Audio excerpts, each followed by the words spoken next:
Sa kasagsagan ng malakas na ulan, kanina isang bangkay ng babae ang inanod sa Tulyahan River sa bahagi ng Caloocan.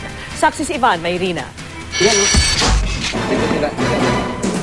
Nakagawian na ng mga residente sa gilid ng Tulyahan River sa Caloocan na mamulot ng plastic sa ilog pagkatapos ng ulan para mapagkakitaan. Pero alas 5 ng hapon kanina, hindi lang plastic ang namataan nila kundi isang animoy manikin.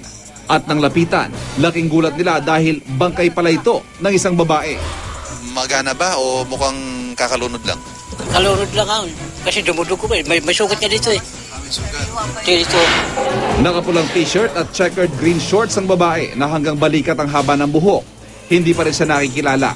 Dinala ang bangkay sa Funeraria Cruz sa Santa Cruz, Maynila. Ayon sa mga taga-funeraria, tinatayang nasa edad 20 o maaring mas bata pa ang babae. Natuklasan ding meron siyang sugat sa noo at kaliwang sentido at mga galot sa iba't ibang bahagi ng katawan.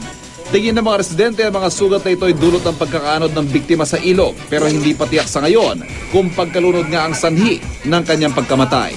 Ako si Ivan Mayrina, ang inyong saksi.